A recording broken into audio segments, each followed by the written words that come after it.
Donc depuis le début de l'année, nous sommes en train de parler de marcher avec Dieu. Notre Père a compris qu'un chrétien doit apprendre à marcher avec Dieu. Lorsqu'on rentre en alliance avec un esprit, il faut apprendre à marcher avec l'esprit-là. Lorsque tu rentres en alliance avec un marché quelconque, un esprit quelconque, il faut savoir comment l'esprit fonctionne. Qu'est-ce qu'il aime, qu'est-ce qu'il n'aime pas. Dieu est esprit. Ce n'est pas différent pour Dieu. Il est nécessaire pour vivre les résultats, pour vivre la vie glorieuse avec Jésus, de savoir marcher avec Dieu. Dis à ton voisin, marcher avec Dieu. Marcher, c'est simplement vivre avec Dieu. Vivre avec Dieu au quotidien. Comme dire notre Père, lorsqu'on vous déclare mari et femme, comme pour notre frère Fresnay qu'on a déclaré, qui s'est marié hier, maintenant il doit apprendre à marcher avec prodige. Il doit apprendre à vivre avec prodige. Chacun va découvrir ce que l'un aime, ce que l'autre n'aime pas. C'est là que tu découvres qui se douche, qui ne se douche pas. Avant, tu présumais. Peut-être que tu le voyais propre. Avant de sortir, azure-moi mouchard. Il sort, il se parfume. Tu dis, ah chérie, tu sens bon. Maintenant, tu découvres qu'il ne se lave pas. Bon, je n'ai pas dit que c'est le cas de nos maris, hein. J'ai seulement dit. C'est là que tu découvres que les plats que tu mangeais étaient emportés. On sort des barquettes, on met dans le bol. Parce que quand elle-même prépare, elle les garde toujours. Ou bien à Bossani oignon, à Bossani ail, tu dis, mais on peut bien aller. Vous devez apprendre à marcher. Et vous allez découvrir souvent quand vous vous mariez. Moi, quand je me suis marié, moi j'étais un couche-tard qui a appris à devenir un couche-tôt. Parce que quand tu vas avoir une vie de prière, tu deviens un couche-tôt. Tu te couches un peu tôt pour te réveiller dans la nuit prier. Ma femme, comme toute bonne étudiante de l'étranger, couche tard. Les gens qui ne dorment pas, qui regardent des séries, les étrangers, les Steph là, ils restent la nuit à regarder des séries. C'est comme ça qu'ils vivent à l'étranger. Eux, ils ne dorment pas, ils passent la nuit à regarder des séries téléchargées. Donc, quand on s'est marié, c'était difficile pour moi. Moi, je m'étais maintenant habitué à dormir comme un vieux. 22h, 22h30. Je dors pour me réveiller vers 4h, 3h. Elle, à minuit, l'enfant. Ma femme fait même le ménage la nuit. Ah, c'est quel esprit ça? Là où les gens dorment, toi tu fais le ménage. Elle lance la machine à laver, tout ça, tu dis, mais oh pénini. On a appris à marcher. On a appris à ajuster. C'est comme marcher avec Dieu. C'est ce que dit Colossiens 2, le verset 6. Il dit, maintenant, il dit, ainsi donc, vous avez reçu le Seigneur Jésus, Christ, marchez en lui. Marchez lui, étant enraciné et fondé en lui, affermi par la foi, d'après les instructions qui vous ont été données et abondé en actions de grâce. On a reçu Jésus, maintenant on doit marcher avec Jésus. Et on a vu qu'il y a plusieurs prérequis pour marcher avec Dieu. Et un des prérequis dont on parle depuis plusieurs semaines, c'est la foi. Dis à ton voisin la foi. La foi. La foi, on l'a vu il y a plusieurs semaines, que la foi dans le monde spirituel, c'est comme une monnaie. Tout ce que tu veux obtenir dans le monde spirituel, on demande la foi. On ne demande pas les pleurs. On ne demande pas les murmures, les critiques. On demande la foi. C'est comme le wara au coin, tu veux acheter le pain, toi qui as mangé le pain au chocolat. On ne sait même pas si c'est le pain au chocolat. Il met beaucoup d'huile, il dilue le chocolat, il te fait... Mais tu dois quand même emporter l'argent. Vous voyez, dans le monde spirituel, il faut la foi. Et la Bible dit, sans la foi, il est impossible de plaire à Dieu. Pourquoi?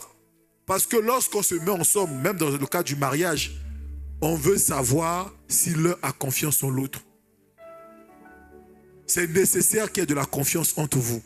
Lorsque je me suis marié, la première fois que j'ai donné une grande somme à ma femme, pour lui dire, mets-moi ça en banque. Limite, j'ai envie de lui dire, envoie-moi le reçu de la banque. La personne là, Nanga. Tu écris, coucou chérie, tu as mis l'argent? Et il te répond oui. Mais toi, tu as envie de dire, mais quand tu as fait comme ça, on envoie le reçu. Moi, quand j'envoyais Amour va me mettre l'argent en banque, il m'envoie le reçu. Toi, pourquoi tu... Mais c'est la confiance. Tu dois avoir confiance en la personne que tu as épousée. Sans la foi, il est impossible de plaire à Dieu. Parce que celui qui marche avec Dieu sans foi, Ça veut dire qu'il n'a pas confiance en Dieu. Il ne croit pas que Dieu est capable de faire. Imagine-toi que tu as ton ami ou ton frère, ton époux. Quand tu lui dis par exemple, je serai là à 17h. Il peut te dire 17h, tu es sûr? 15h, il t'écrit, tu seras toujours là? 15h30, tu es sûr? 16h, il va t'énerver. Il dit, mais je t'ai dit que je serai là à 17h, tu ne crois pas ma parole? Même les Mbaki n'aiment pas qu'on croit leur parole. Il aime Mbaki, il ne respecte pas sa parole. Mais il veut que quand tu disais que tu crois quand même que ce qu'il dit est vrai. Vous voyez? Et on a vu que la foi a un modèle. Ce modèle, c'est notre père Abraham. On a beaucoup parlé d'Abraham. Mais ensuite, on a vu que la foi peut faire des progrès. Dis à ton voisin, ta foi peut faire des progrès. Dis-lui maintenant que ta foi doit faire des progrès. Enfin, dis-lui que ta foi va faire des progrès. C'est une certitude. Cette année, ta foi va faire des progrès. 2 Thessaloniciens 1, verset 3 dit, nous devons à votre sujet, frères, rendre continuellement grâce, comme cela est juste, parce que votre foi fait de grands progrès et que la charité de chacun de vous à l'égard de tous augmente de plus en plus. Il y a une église qu'on appelle l'église de Thessalonique. Lorsque Paul les a visités la première fois, Paul est parti. Lorsque Paul revient, Paul constate une chose. La foi de cette église a fait des grands progrès. Amen. Ici, cette langue, nous allons vers nos 3 ans. L'année prochaine, on doit dire que notre foi a fait des... Tu ne peux pas marcher avec Dieu, garder le même niveau de foi. Non. Tu as toujours la foi de Dieu qui donne des bonbons. Il faut que tu commences à voir la foi de Dieu qui donne 100 000, après de Dieu qui donne 1 million. Tu as toujours la foi de Dieu qui guérit les maux de tête et les maux de ventre. Il faut que tu aies la foi de Dieu qui guérit le cancer. Après la foi de Dieu qui peut guérir des gens au travers de toi. Ta foi doit faire des progrès. Et notre père, l'apôtre Yves, a compris que la foi grandit dans 2 dimensions. Premièrement, la foi, elle grandit pour devenir forte. La foi forte, c'est la foi qui est capable de tenir les promesses de Dieu. C'est la foi qui est capable de saisir ce que Dieu dit. Lorsque Dieu annonce une chose, celui qui a une foi forte voit ces choses arriver. C'est la première dimension de laquelle la foi grandit. On peut le voir dans Hébreux 11, le verset 8 à 10. La Bible dit c'est par la foi. Non, dans le Hébreux 11, verset 11 à 12. C'est par la foi que Sarah elle-même, malgré son âge avancé, fut rendue capable d'avoir une postérité. Parce qu'elle a cru en la fidélité de celui qui avait fait la promesse. C'est pourquoi que d'un seul homme vieux et déjà usé de corps naquit une postérité nombreuse, comme les étoiles de la mer, comme le sable sous le bord de la mer, et qu'on ne peut pas compter. On parle d'un couple. On dit par la foi, Sarah a mis au monde. Sarah, vous connaissez l'histoire de Sarah. Sarah était stérile. La Bible dit que Sarah a grandi stérile. En plus, elle est devenue vieille. Donc, elle est devenue stérile et ménopausée. Donc, pour Satan, normalement, ça c'est une affaire qui est conclue.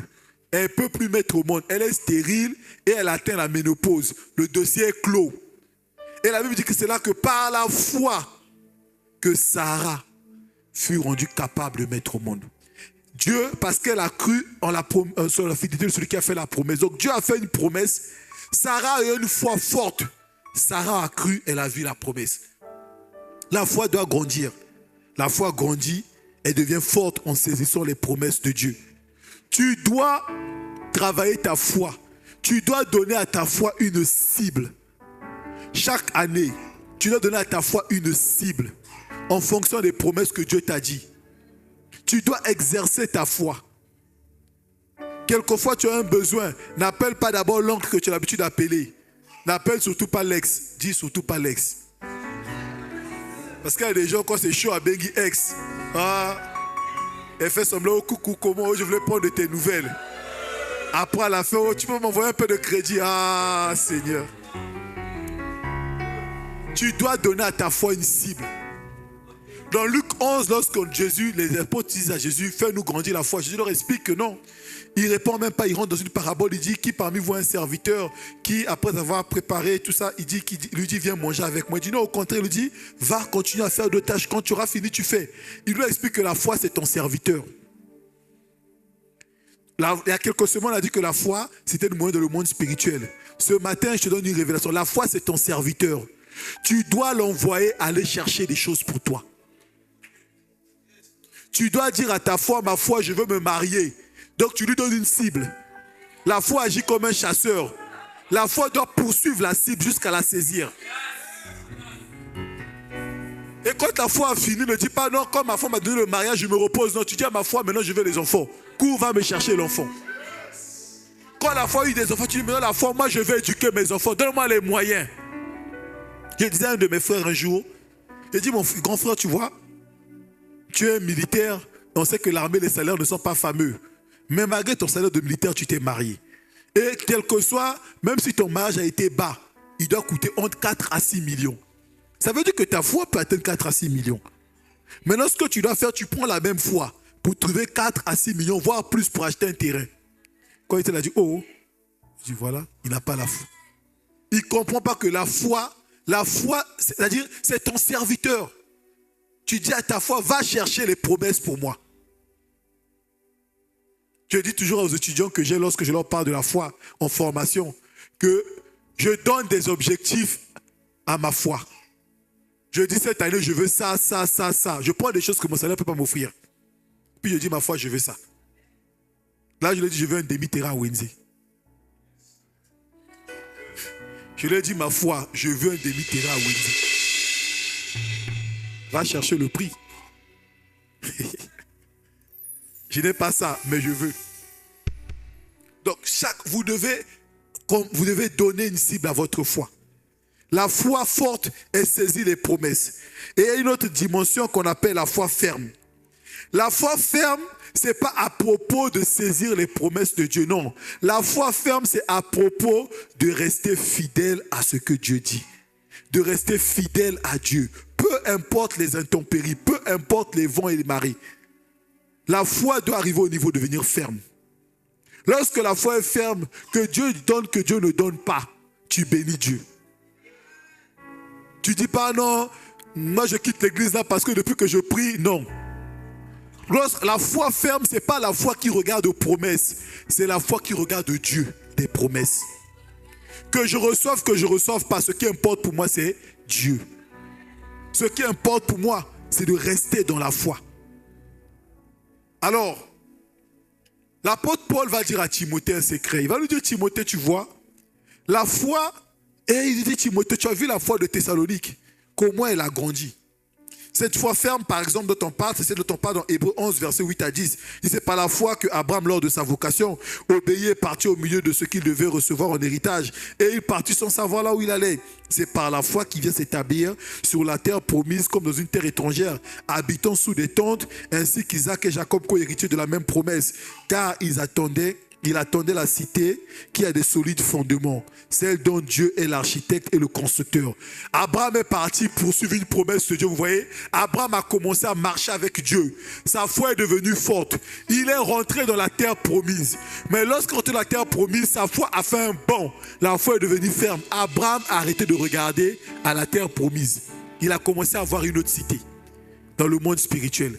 Il a compris qu'il y a une Jérusalem sur terre et il y a la Jérusalem céleste. Lorsque la foi devient ferme, tu marches avec Dieu. Au bout d'un moment, ce n'est plus ce que Dieu te donne qui importe. Ce n'est plus important. Tu as maintenant les yeux fixés vers autre chose. Les yeux fixés vers la couronne de justice. Les yeux fixés vers les choses d'en haut.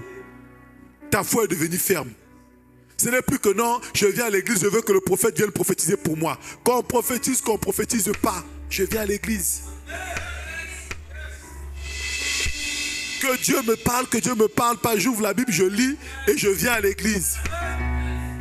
La foi doit arriver à ce niveau. Et là, Paul va donner un secret à Timothée. Il va dire, Timothée, tu as vu l'église de Thessalonique? Timothée a dit, oui, vieux Paul. Il dit, ils ont un secret. Il faut que tu exerces le même secret. Il dit, la foi ne grandit pas par hasard. La foi ne grandit pas pendant que tu dors. Il dit, la foi grandit parce que toi, tu tu t'engages dans un combat. Ce qu'on appelle le bon combat de la foi. La foi grandit parce que tu décides de combattre le bon combat de la foi. Et là, il va dire à Timothée, dans 1 Timothée, là c'est 1, verset 14 à 12, c'est ça? 12 à 14, 1 Timothée 1. Ouais. Non, 1 Timothée 1, verset 18-19, je pense. 1 Timothée 1, verset 18-19. Il lui dit, le commandement que je t'adresse, voilà, Timothée mon enfant, selon les prophéties faites précédemment à ton sujet, c'est que d'après elles, tu combattes le bon combat. La suite, verset 19, en gardant la foi. Il dit, Timothée mon fils, tu as reçu des prophéties. Tu as reçu des promesses de Dieu. Le commandement que je te donne, ne te contente pas de dire Amen. Ne contente pas de te lever, venir mettre 1000 francs dans le panier. Il dit maintenant, selon elle, fais quelque chose. Combat le bon combat de la foi. Qui a des promesses de Dieu sur sa vie? Qui a reçu des prophéties? Logiquement, tous on en a reçu. Si le prophète n'a rien dit, tu fais comme le peuple, tu ouvres la Bible. Et puis tu prends des promesses, tu sais, c'est pour moi. Tout le monde a des promesses de Dieu. Mais dis, ne te contente pas de dire Amen et de mettre 1000 francs, 10 000, 100 000 dans le panier. Il dit, le commandement, il dit, c'est un ordre que je te donne. D'après les prophéties, combat le bon combat de la foi. Lève-toi la nuit en prière. Lève-toi la journée en prière. Fais des retraites. Rappelle à Dieu les promesses qu'il t'a faites. Combat pour voir les promesses arriver. Combat le bas combat de la foi. Combat le bon combat de la foi. La foi devient forte parce que tu combats. Nous, lorsqu'on était petits, on était bagarreurs. C'est comme ça qu'on devenait fort. On t'a tapé une fois, tu pars, tu t'entraînes un peu, tu tapes. Quand tu tapes, un, tu cherches son ami, tu tapes. Moi, je me suis battu avec tous mes cousins maternels, tous. Au départ, un m'a tapé. Il dit, c'est pas possible. En plus, deux de mes petits cousins m'avaient tapé. Ils sont allés à 2. Ils avaient 2 ans de moins que moi, les deux. J'ai dit, oh! J'ai fait comme dans les films chinois. On vivait tous à la base. Je suis allé chez mon oncle à Luandili, au point de mes cousins aînés. Ils m'ont formé. Ils m'ont dit, Adam, on va t'apprendre l'art de la bagarre. Ce n'est pas à propos de la force. C'est le premier qui tape. Donc quand je suis revenu, j'ai embêté un de mes cousins.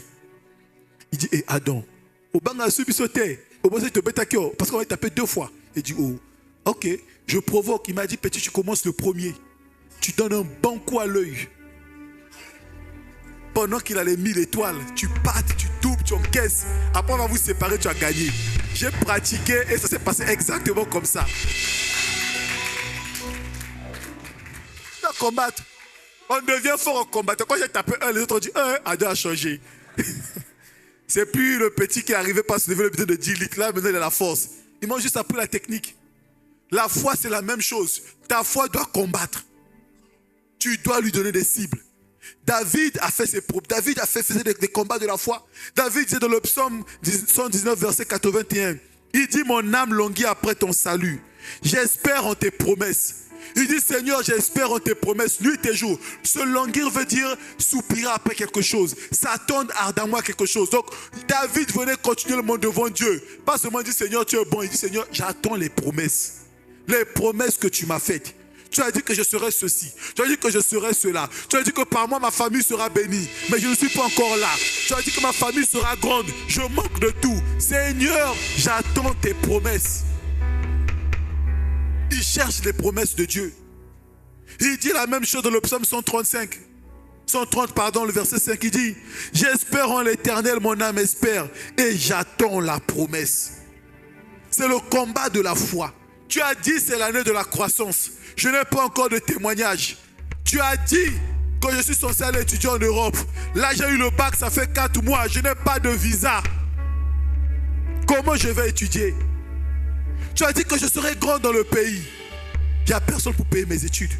Comment je fais? Tu as dit, tu as dit. Tu viens devant Dieu. Tu rappelles les promesses, nuit et jour.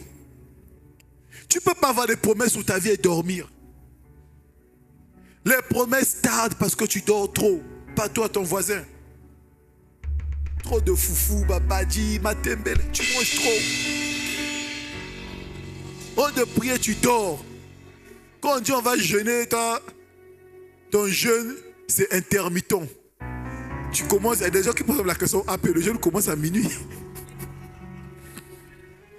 Quand tu manges à 20h, le jeûne commence, à finir de manger, le jeûne commence. Lui, à minuit, il fait comme le cousin, le fils d'Ismaël. Il est minuit, il fait le plein. Il regarde l'heure, il est 23h55. Oh, fais vite, qu'on ne peut pas finir les pâtes, Pas, dès qu'il est minuit, il laisse. Après, il revient jeûner vers 12h. Oh, après, j'avais des vertiges. Quand tu n'as rien, tu dois jeûner. Un de mes amis me dit, quand on n'a rien, on est humble, ado. Tu jeûnes, tu pries. Tu ne peux pas avoir les promesses d'hommes parce que toi, tu dors. Trop de sommeil. Moi, j'ai ma phrase que je me dis tout le temps. Quand je sens que ma vie de prière, c'est temps-ci, 4 jours dans un sambe la terre. Vous connaissez le passage, il dit, un peu trop de sommeil et la pauvreté surgit. C'est écrit en grand chez moi. Dès que je me dis, pardon. Je me rappelle à l'époque où je galérais, je marchais, je prenais le bus, pardon. Je vais prier. Je dois me maintenir. Tu dois prier pour les promesses que Dieu a faites sur toi. Tu ne peux pas avoir des promesses, tu dors. Les promesses attendent. Dieu attend que toi tu pries pour mettre les anges en mouvement. Mais toi tu dors. Matin, midi, soir. On t'a dit tu vas te marier, toi tu comptes sur le fond de terre. Hey. Tu comptes sur le fond de terre. Il y a encore des PMB qui sont célibataires. Tu penses que c'est seulement toi que le fond de terre va aider. Elles savent manier le fond de terre mieux que toi. Il y a des Kardashians célibataires. Eux-mêmes qui font le fond de terre que tu mets. C'est écrit sous. C'est toi qui achètes leur marque. Fenty ou je ne sais pas quoi. Elle est célibataire. Non, toi tu comptes. Toi tu comptes sur son fond de terre pour se marier. Oui. Tu dois prier. Luc 18, verset 8, Jésus dit que le Seigneur ne tardera pas à faire justice à ses élus. Mais quels élus? Ceux qui crient à lui nuit et jour. Nuit et jour. Je vous l'ai dit la fois passée, la vie chrétienne n'a pas 10 000 secrets. Si tu n'as pas la grâce d'entendre Dieu toi-même, tu viens le 31 décembre. L'apôtre dit année de la croissance. Ça, c'est un boulevard qui est large. On n'a pas ciblé. Tu prends seulement la parole. Du 1er janvier au 31 décembre. Seigneur, cette année, je dois croître. Et puis tu mets, croître dans les finances, croître dans ma santé, croître dans ma vie de prière, croître dans ceci, croître du 1er au 31 décembre. Le secret de ma réussite. Moi, je ne prie pas pour les choses que Dieu n'a pas dit. Cette année, on a dit la croissance, par exemple. Pendant qu'on dit la croissance, il y en a, ils vont prier, par exemple, donnez-moi un thème. Allez, pour la gloire. Dieu n'a pas dit la gloire. Tu vas prier pour rien, tu seras frustré à la fin de l'année. Tu prends ce que Dieu a dit. Matin et soir, tu pries, et puis tu commences à compter. Là où tu sens qu'il y a un peu de croissance, là où tu as dépassé le seuil normal. Tu rends grâce et tu continues. Secret de la vie de prière, c'est ça le combat de la foi. Te tenir devant Dieu tous les jours, selon les prophéties dites à ton sujet. Prier, dire Seigneur, tu as dit ceci, dire Seigneur, tu as dit cela. Tu dis pas sous ton mariage, ton visa, ton ministère, tes études. Tu dis ce que Dieu a dit. Ensuite, au verset 6, au chapitre 6 de Timothée, dans toujours 1 Timothée, Paul redit le même conseil. Il semble redire la même chose à Timothée. Il dit, combat le bon combat de la foi. Saisis la vie éternelle à laquelle tu as été appelé et pour laquelle tu as fait une belle confession de foi en présence d'un grand nombre de témoins. La suite. Il dit, je te recommande devant Dieu qui donne la vie à toutes choses. Entre parenthèses, Dieu donne la vie à toutes choses. Quand tu as un problème, dis à la chose. Moi, je prenais mon CV, je disais à mon CV, Dieu donne la vie à toutes choses. Tu dois vivre mon CV. Un CV là où les études, il est encore mort. Tu dis à mon CV, tu dois avoir des stages, tu dois avoir du travail. Je parlais à mon CV. Je dis, mon CV, tu dois vivre. Tu dois devenir quelque chose de palpable, quelque chose d'effectif. Je faisais ça, je te lève à minuit, tu prends le CV, tu parles. Tu dis, mon CV, je te vois. Bientôt avoir beaucoup de pages, beaucoup d'expérience. Quand on va dire 5 ans, 10 ans, je vais donner mon CV, il va marcher. Mon CV, tu vas travailler. Tu dois parler à ton CV. Dieu donne la vie à toutes choses. Toute chose, c'est toute chose. La vie de dépôt a dit le moteur de sa voiture à Calais, a dit le moteur, dit Dieu donne la vie à toutes choses. Il a dit au moteur de la voiture, il a réessayé, la voiture a démarré. J'ai dit, vieux, chapeau. Là, il te comité. C'est pour toi. Jésus-Christ qui fit une belle confession de foi à Ponce Pilate. Garder le commandement et de vivre son tâche sans reproche. Là, il parle de combattre pour la foi ferme. Il lui a dit la première fois, combat le bon combat selon les prophéties. Là, il dit maintenant, combat pour garder la foi. Garder la foi est une lutte permanente. Toi, tu te bats pour ta foi. Au lamou qui boit, ton voisin met Fali, Ferré, je ne sais pas quoi. Il te dit, reviens vers le monde, reviens. Il rappelle tes souvenirs. Nous qui aimons un peu la vie, tu passes à ça, tu entends une musique, parfois on te dédicace même, tu entends ton nom, tu dis, hé Seigneur, t'en viens à mon envie de dire, Adam ressuscite, seulement ressuscite. Un petit pharaon. C'est pas mauvais. Le combat de la foi, pour que la foi soit ferme, pour la garder, c'est un combat contre le monde. C'est un combat contre l'environnement. C'est un combat contre les tentations. L'ex qui te dit depuis que tu es ici, c'est que tu n'es toujours pas marié, non? Au Boyanga Pamba, oh Jésus est mon mari. Reviens seulement. Reviens. Naoba là-haut. Qui peut appeler à don, un pasteur, tu dis, bah, aventurier, il est déjà marié. À aux autres deuxième femme, laisse tomber. Il te dit, reviens. Le combat de la foi. On te dit, reste au Congo, Dieu va te bénir. Le combat de la foi te dit, ta tante m'appelle. Ta tante te dit, tous tes frères sont en France, hein, ils vont bien ici, viens seulement. Alors qu'ils dorment dans les studios. Mais toi, tu vois seulement la photo, tout Eiffel. Tu dis, ah, Bazo vive bien. 90% de nos frères africains, ils souffrent, mon gars. Je peux te garantir ça. Même les parents de Steph qui sont au Maroc là-bas, tous, ils souffrent. Ils ont seulement un avantage sur toi, le pain. Parce que là-bas, le temps est favorable. Le temps est favorable au pain. Même quand tu vas là-bas, quand tu prends la photo là-bas, tu sais que la photo... Moi, je me pose toujours la question, à quoi c'est dû? Est-ce notre atmosphère qui est bizarre? Ils ont seulement le pain, les dégriffés et les fins de saison. Là, tu vois, oh, ma cousine a toujours les nouveaux... Elle n'a pas les nouveaux arages, je te dis la vérité, elle a les fins de saison. Mais toi ici, comme tu ne connais pas la saison, tu ne comprends pas. Les fins de saison, c'est quoi? C'est-à-dire que l'argent, c'est la tenue de l'été. Maintenant, on lui vend ça à 70% moins cher vers septembre. Mais toi, comme tu ne connais pas la tenue de l'été, quand elle va porter, tu dis, oh, c'est le nouveau, c'est pas le nouveau Zara. Je peux te garantir que ce n'est pas le nouveau. 90% fin de saison, solde. Mais on te dit, non, quitte le Congo, va nous rejoindre là-bas. Le combat de la foi, pour garder la foi. Tu te lèves un matin, tu as dit à ta famille, moi depuis que je suis ici, c'est la vie va bien, Dieu me fait du bien, et puis tu lèves Braza News, passe par là. Faux pasteur, faux maçon Yves Castanou. Tu dis, oh, ton cousin t'appelle. C'est pas ton pasteur que tu disais depuis que je suis à ICC là. Oh, ah, je sais pas. Oh, moi je vais seulement à l'église, là, je m'occupe pas de la vie du pasteur. Et puis, 2 semaines après, encore un autre article. Le faux pasteur de ICC. Hey, Seigneur. Ah, moi, je serais caché. Faut pas me mettre sur votre site. On ne sait jamais. Après, je vais reprendre ma photo là-bas. Oui, c'est le combat de la foi. Le but, c'est que tu quittes, que tu abandonnes. Tu dis non, je suis fatigué dans l'embi. Quelquefois même ce combat passe par bloquer tes promesses. C'est-à-dire tu attends une promesse. Le diable résiste, il résiste pour que tu puisses lâcher.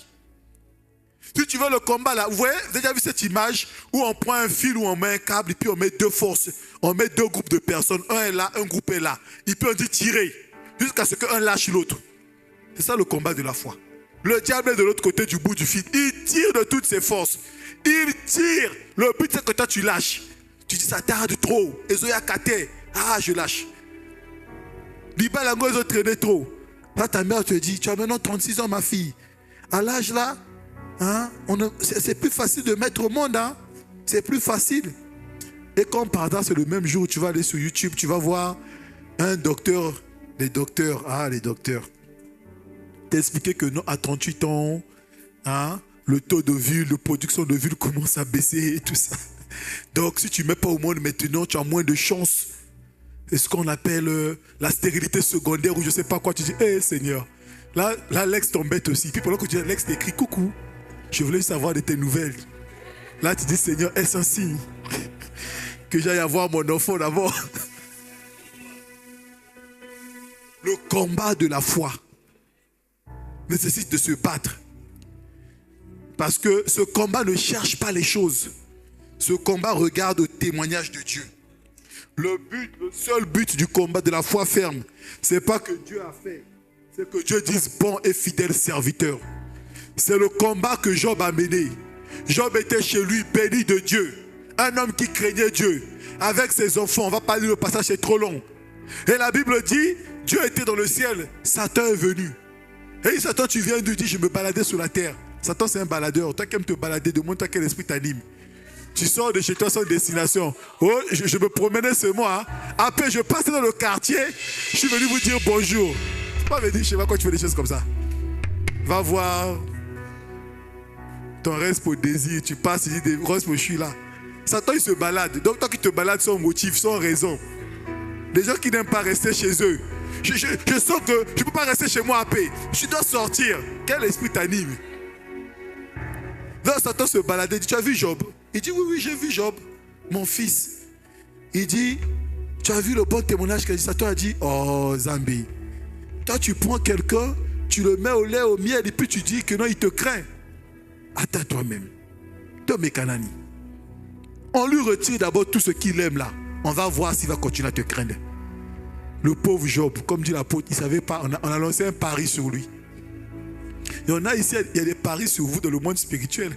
Toi, tu ne sais pas. Tu dors entre Dieu et les démons. On a parié là-bas. Toi, tu connais seulement Congo bête. Je te révèle que dans le monde spirituel aussi, il y a les bêtes. Il y a les paris. Le pari, c'est... Là, Satan dit, Désir va se marier à 38 ans. Dieu dit à 32 ans. On parie, on parie. On parie, on parie. On parie. Désir en bas, il ne sait pas. Il ne comprend pas un jour la soeur l'écrit au nom. J'ai l'impression que c'est aussi nos chemins ne vont pas dans le même sens. Le pari est lancé. Désir, oh non, mais comment tu peux dire ça? Hein? Là, le prophète avait dit quand même. Le pari est lancé. Donc, le pauvre Job, Dieu dit, bon d'accord, vas-y, tu peux prendre tout ce qui est à lui. Le même jour, le feu est descendu du ciel, a consumé les entreprises de Job. Brûlé son troupeau, brûlé ses champs. Il a tout perdu en un instant. Pendant qu'on l'annonce à Job, on te dit, mais qu'est-ce qui s'est passé? On lui dit, non Job, il y a eu un vent violent chez toi à la maison. La maison s'est écoulée. Tous tes 10 enfants sont morts. Job a déchiré son habit. Il a dit, Seigneur, c'est quoi ça?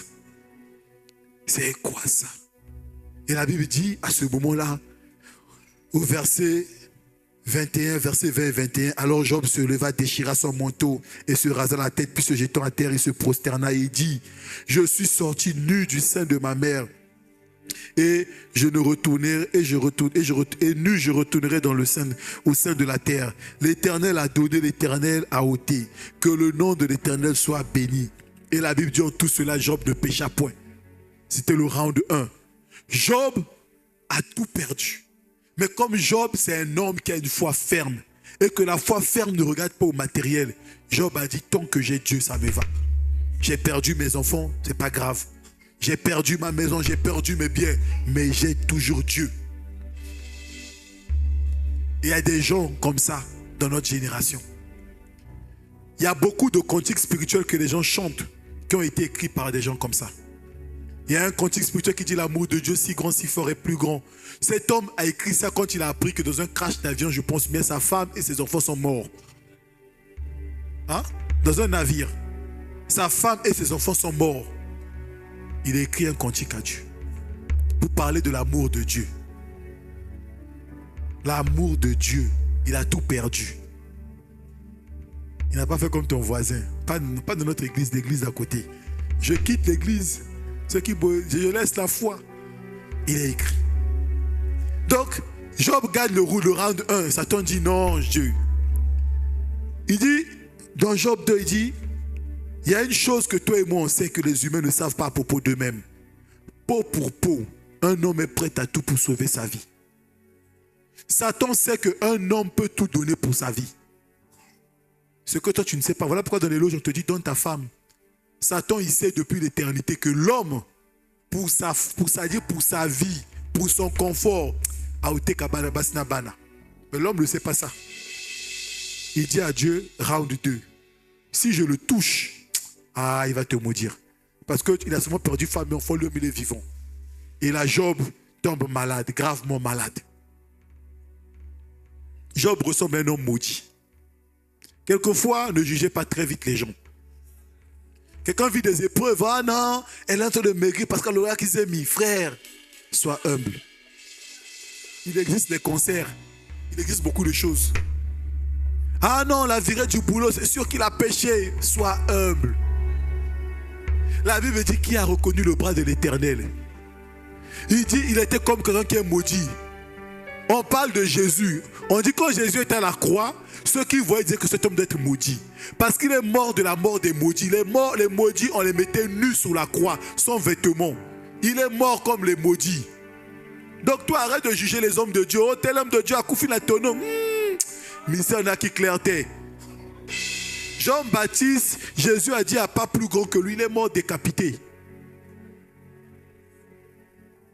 Pierre est mort, Jésus est mort crucifié. Jean-Baptiste décapité. Pierre est mort scié. Logiquement, si on était logique, c'est les pasteurs qui meurent d'une mort normale qu'on a trouvé bizarre. Mais soyons vrais. Si c'est le chemin par lequel les saints meurent, toi comment tu meurs? Il est mort à 95 ans dans son sommeil avec un sourire. Il a dit qu'il voyait les anges venus le chercher.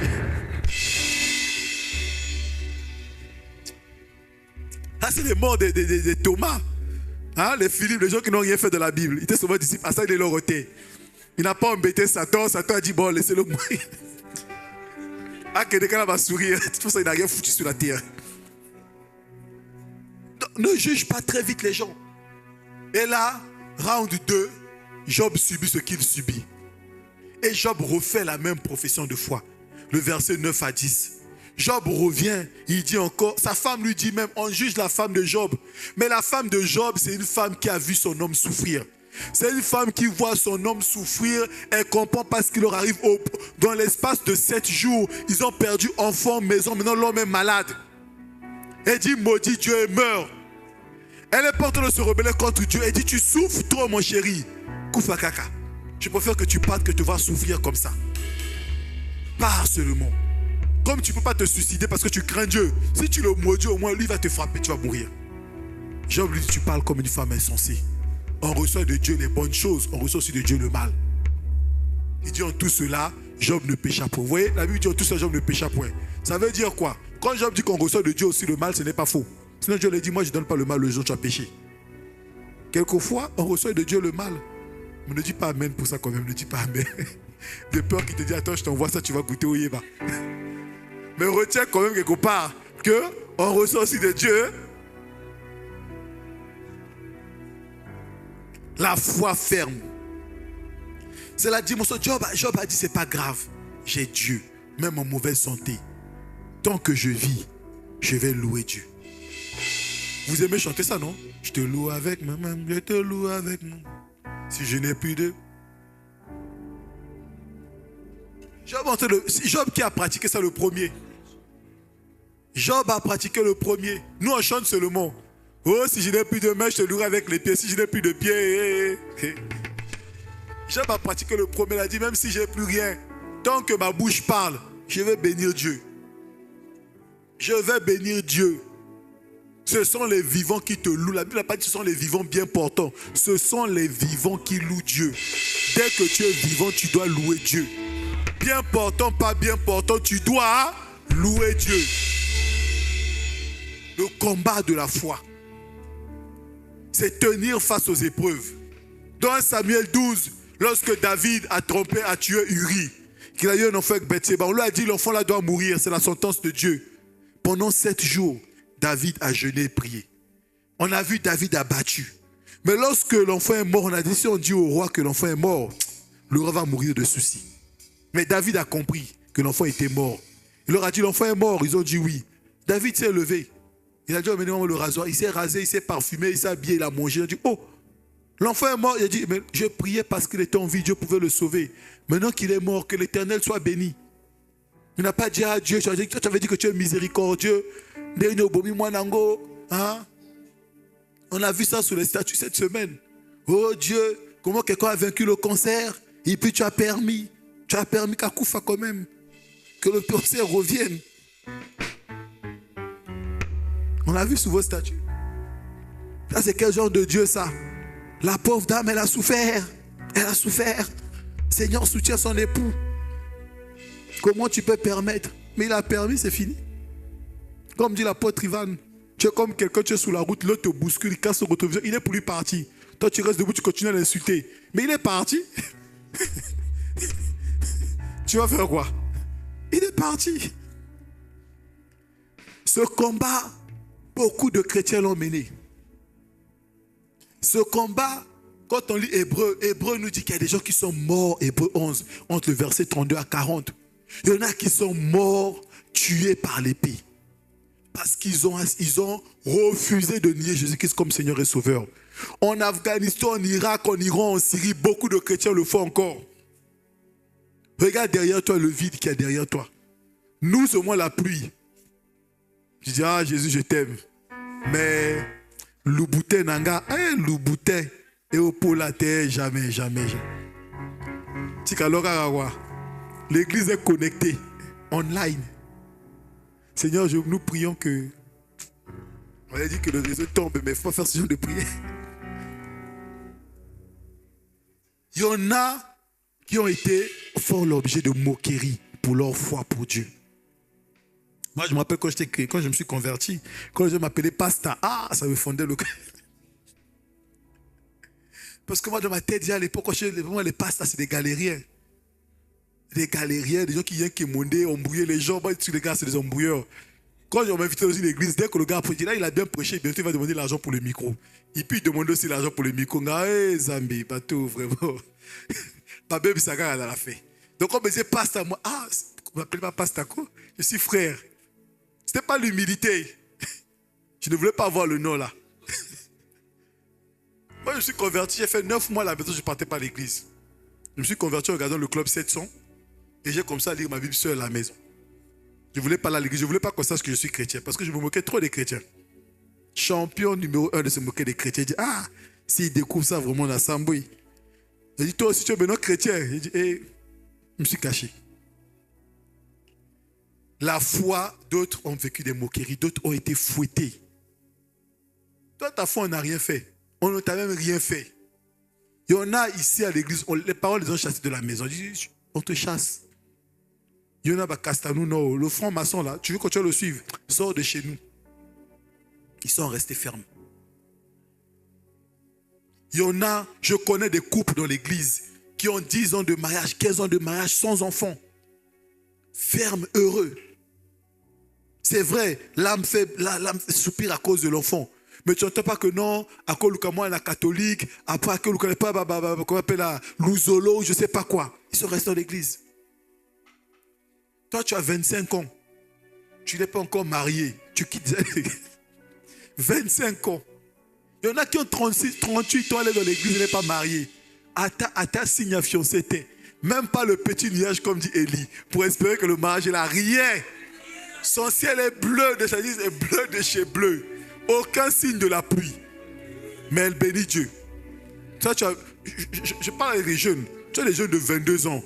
OAP, le mariage traîne. Tu as 22 ans. 22 ans.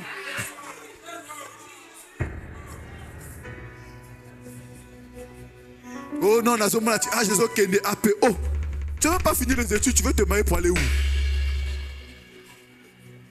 Parfois tu la vois, même la toilette, tu dis, mais toilette, tu dis une femme, tu vois qu'il n'y a pas encore ça. Tu veux te marier, tu veux torturer le pauvre gars, pourquoi? Va au moins apprendre d'abord à être propre, et puis viens te marier. Tu la vois, tu dis, mais tu es encore une gamine. Les mamans comprennent quand on parle de ce genre de propriété. Tu es encore une gamine, tu veux te marier pour aller où? Avec ta saleté.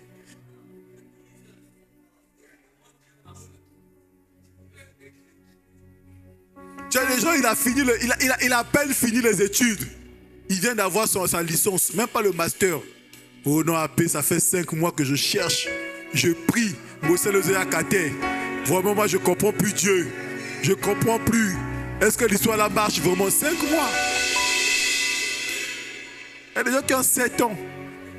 Il a le bac plus 8. Et puis il a 7 ans de chômage.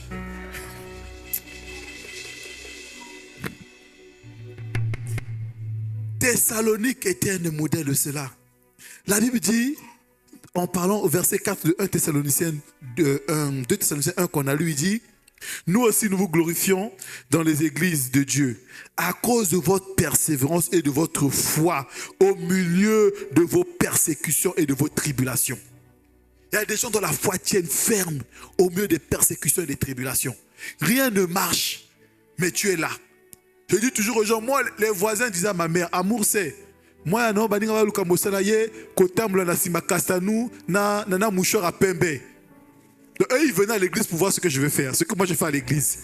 Et ils racontaient ça aux autres. Un vient et dit, oh, naouti c'est na monia donkuna. Attends, mon asema passion na moucheur à pembe. Oh, l'autre aussi vient le dimanche après vérifier la même chose.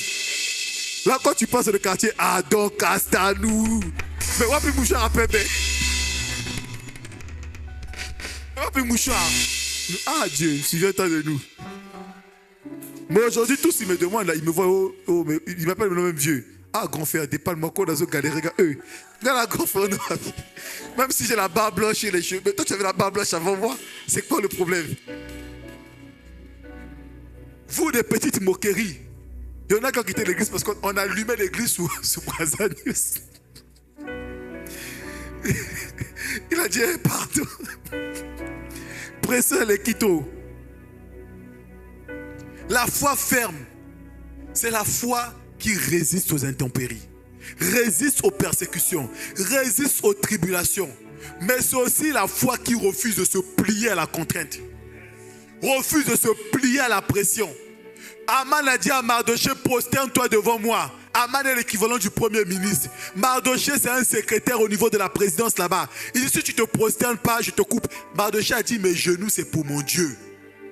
Mes genoux ne se prosternent que devant Dieu. C'est la foi qui manque aux jeunes de notre génération. Vous devenez front mécanicien, front tireur, tout ça, parce que incapable de tenir devant la pression. Tu deviens une deuxième femme, parce que tu ne peux pas. Le monsieur là vient avec la V8.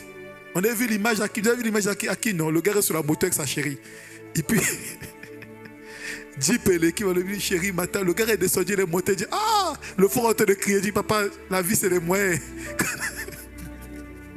Quand on n'a pas les moyens, on est humble.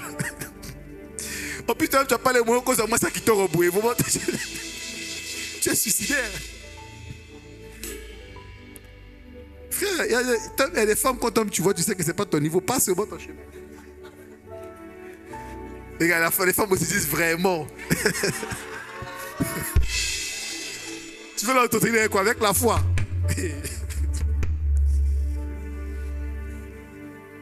Mardoché a refusé de se plier. C'est la foi qui t'empêche de tomber. J'ai donné ce matin mon témoignage dans ma vie professionnelle.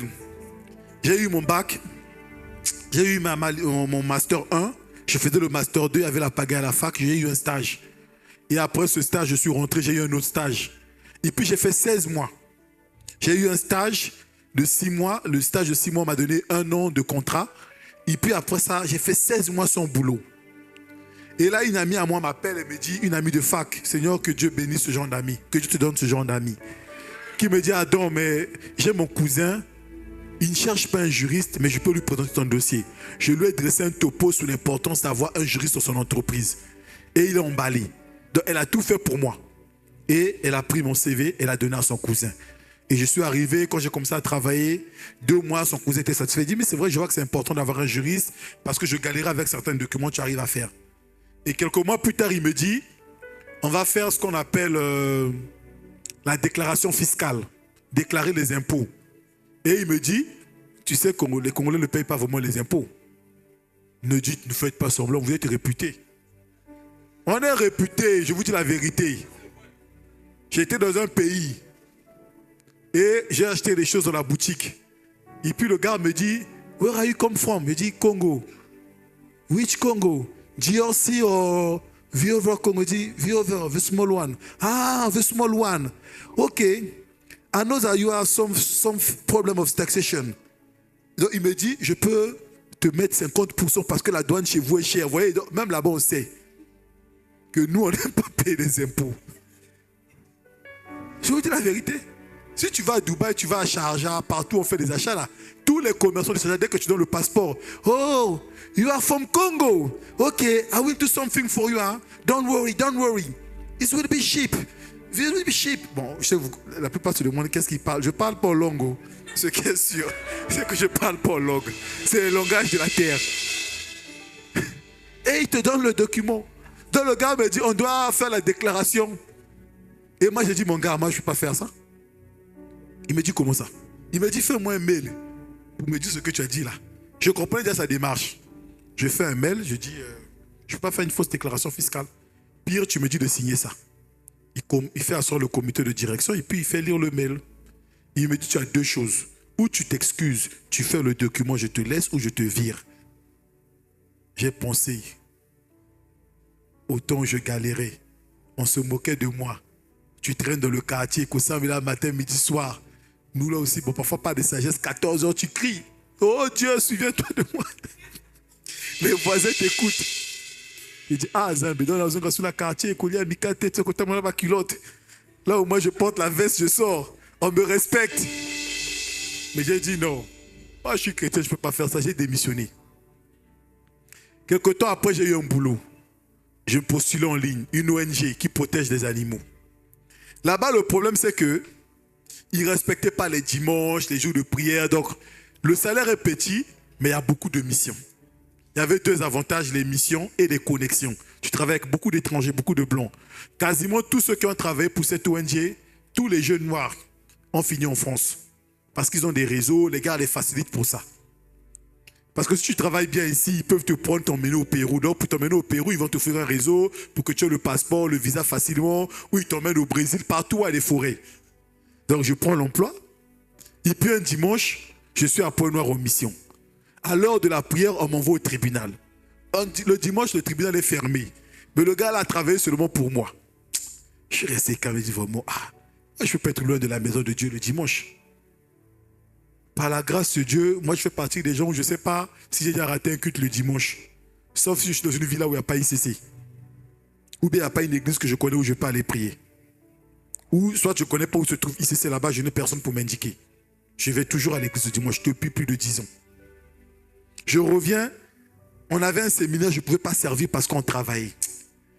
C'est arrivé une troisième fois. J'ai dit non, moi je ne peux pas continuer comme ça. C'est vrai, quand je pars en mission, j'avais 50 000 par jour, c'était beaucoup pour moi à l'époque. J'ai dit non, je ne peux pas, j'ai démissionné.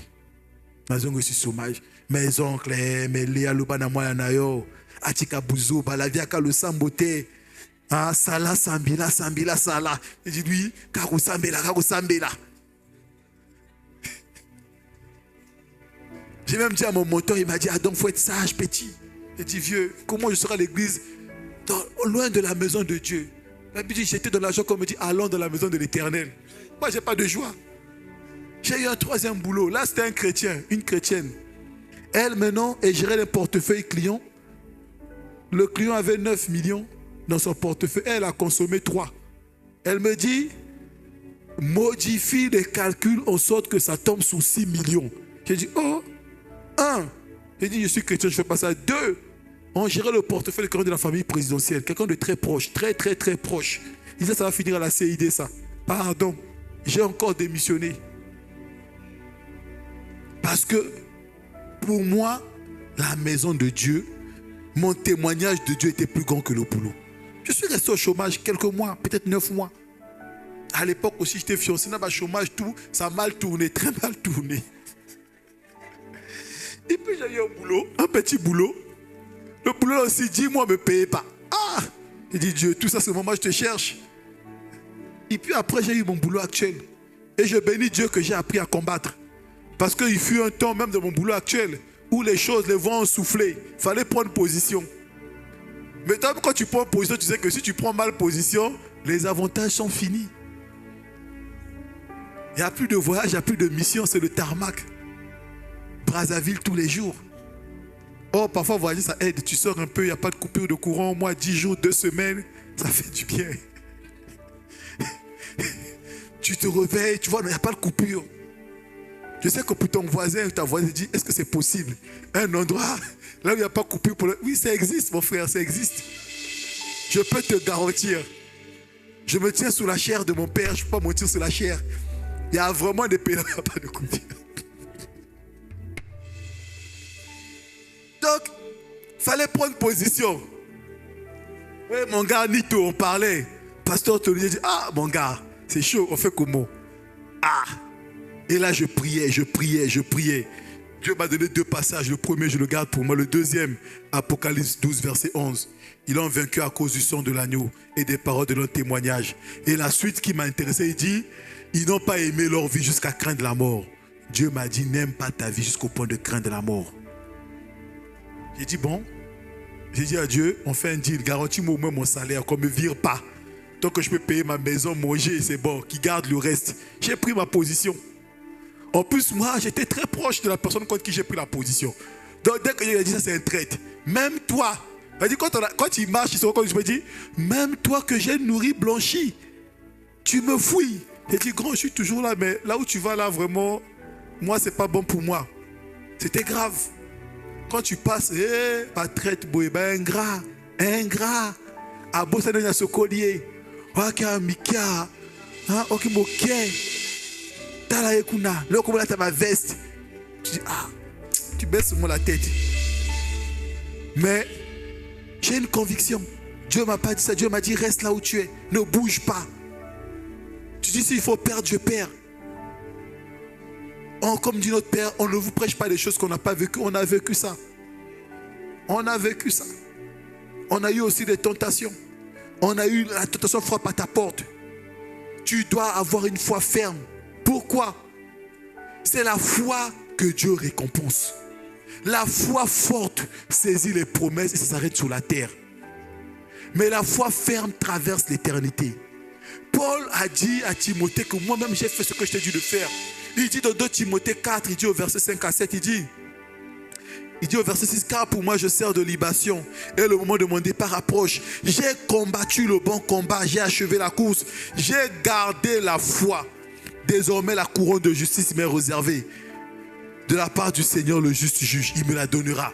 On connaît l'histoire de Paul. Paul a été fouetté, Paul a été maltraité, Paul a été laissé pour mort plusieurs fois, mais il a gardé la foi.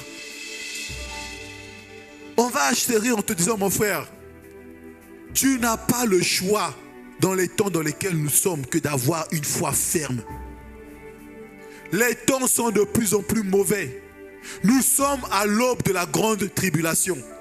Nous sommes à l'aube de la grande tribulation. C'est quoi? C'est la pression qui sera mise au sein pour marcher selon les normes de l'Antéchrist. Aujourd'hui, il y a déjà ça. Vous postulez pour des entreprises, on vous dit, il faut t'aligner.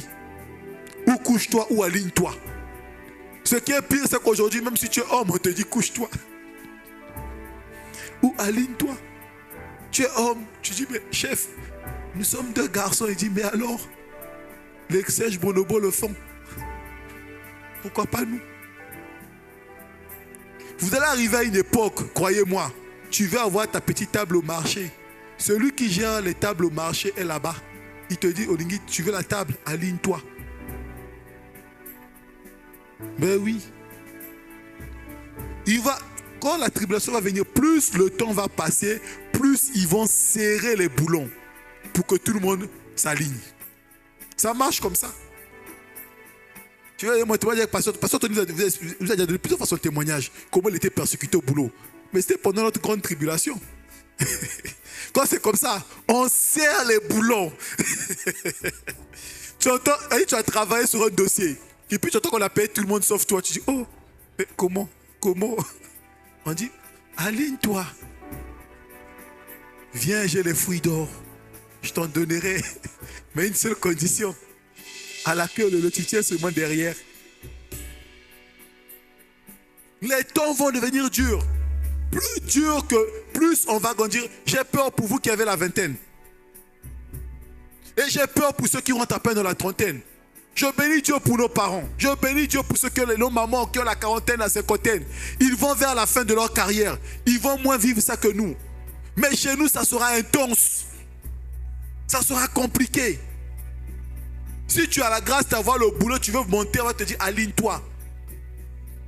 Il y en a partout. J'ai des frères militaires. Mon père est docteur. Dans tous les domaines, je vois ça. Ou tu viens de notre parti, ou tu viens de notre association, ou tu... Et vous ne voulez pas avoir la foi ferme. Mais le chômage va vous guetter. Parce que c'est la foi. La Bible dit, la foi, la victoire qui triomphe du monde, c'est notre foi. Il n'y a que ta foi qui va te faire triompher du système du monde. Il n'y a que ta foi.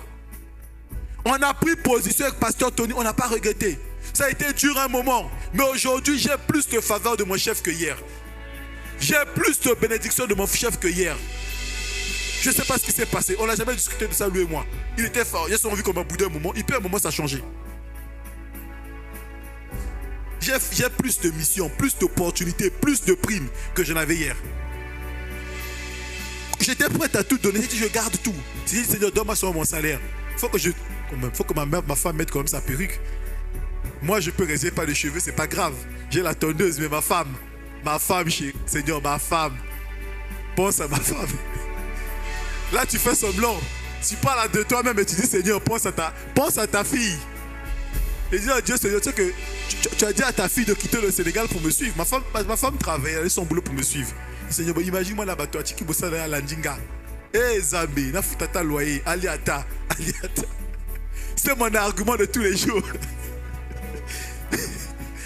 Là, je fais ça, Seigneur. Moi-même, c'est pas grave. Au fond du cœur, c'est très grave pour moi-même. Mais tu oublies que Dieu sonne les cœurs et les reins. Je dis, Seigneur, moi-même, c'est pas grave. Mais moi, la bateau. Apocalypse 3, versets 7 à 10. Il fut donné, il parle de l'un des démons, de faire la guerre aux saints et de les vaincre. De faire la guerre à qui? Aux saints. Et de les vaincre. Il lui donna l'autorité sous toute tribu, tout peuple, toute langue, toute nation. Il dit, il parle de l'antéchrist. Il dit, le temps viendra, ils auront autorité sous toute tribu, tout peuple. Donc, il n'y a pas un secteur d'activité où ils n'auront pas l'autorité. Il n'y a pas un domaine où tu vas exercer où ils n'auront pas l'autorité.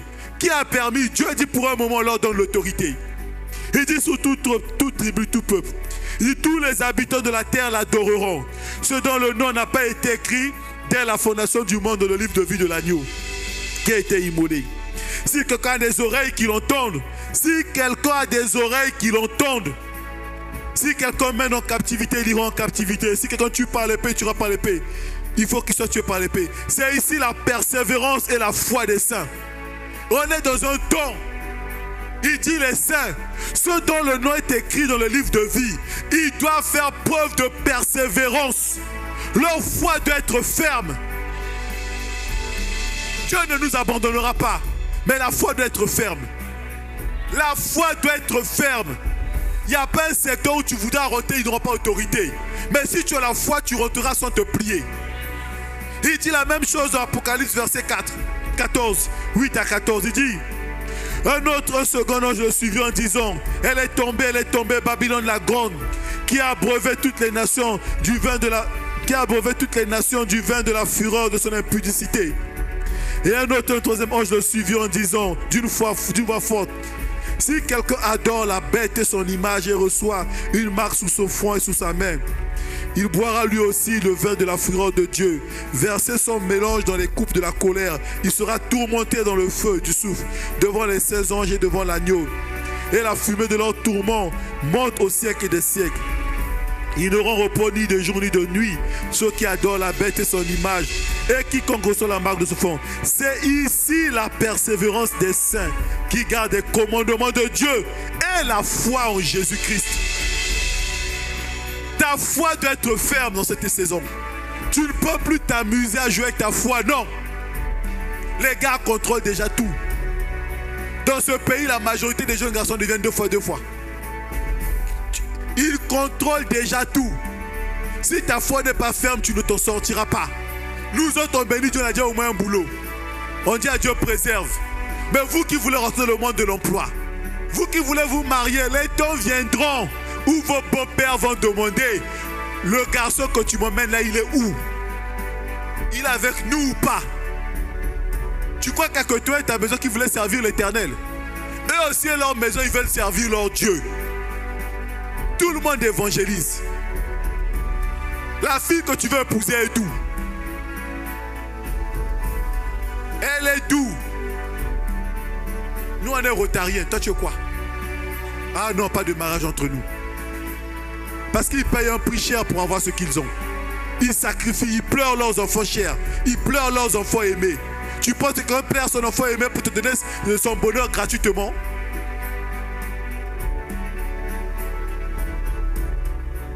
Chalobras. Et que paralos. Tu vas te tenir, tu vas prier.